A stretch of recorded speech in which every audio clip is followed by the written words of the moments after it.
Live, you're watching NBC4 News at 5. Today, we are kicking off a week-long series on earthquakes, what you need to do to be ready when and if the big one hits. NBC4's Stephanie Elam joins us live from her apartment right now to show us how to get ready at home. And Stephanie, you're a California girl, so I know you're ready, right? Yeah, and that's the thing, Colleen. You know, you were talking about the Loma Prieta earthquake. Well, I was a junior in high school in the Bay Area when that earthquake hit, and it was so terrifying to see the devastation. And for most people, they're really not going to be worried about their house falling on them. They are worried about things falling inside your house. And those are the things you need to secure, things like bookcases and televisions. And that's what we set out to find out how to do that right here. Take a look. Oh. Our daughter likes to knock her blocks down. But my husband and I worry about bigger objects falling down around her. In an earthquake, lots of the things in our apartment could become dangerous. So I called in the guys from QuakeHold to show us how to secure our place.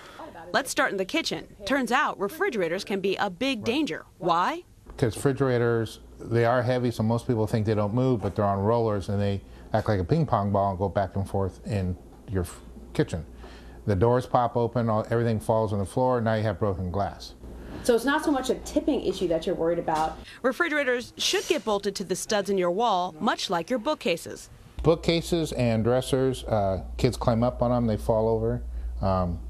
Many kids end up in the ER every year from falling things on them. So for $10, you can secure your bookcase. And with the dressers, the issue is if they open the drawers, right? And climb on it, and then you get a cantilever effect and it falls right over. Another danger?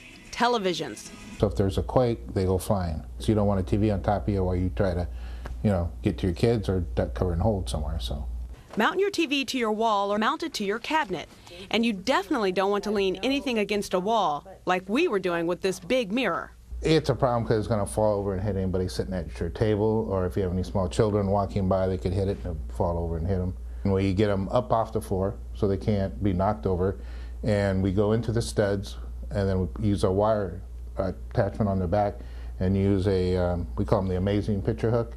It's basically a maze, and the wire goes through the maze and it can't hop off. That's something to keep in mind over the couch too. You have people sitting here and the mirror is very sharp, it's glass, so you have to make sure it can't jump off. And these two are plexiglass, but that's still a concern, right? Yeah, you still have the wood frame that has sharp corners that it's safer than a glass frame, but it's still gonna, can hit someone in the head. We're gonna put the amazing hook on the wall, and then we're gonna put a piece of Velcro on the bottom. A few fixes and a lot of peace of mind for my husband and me. Now, of course, in the Northridge earthquake, most people were hurt because of glass that was on the ground, and they ran and cut their feet. So it's really important to secure these items and not have them fall on you. But, this whole series this week, we're going to show you all the ways you can prepare yourself. Coming up at 6 o'clock, we're going to tell you about, your picture frames, your vases, things that you have on your shelves, and how you can secure those so that your family is not in danger. I'll send it back to you, Colleen and Chuck. Thanks, Stephanie. Some great suggestions there, and we have a lot more information over on our website to help you get earthquake ready, including what not to do during an earthquake. Just log on to NBCLA.com and search for the word earthquake.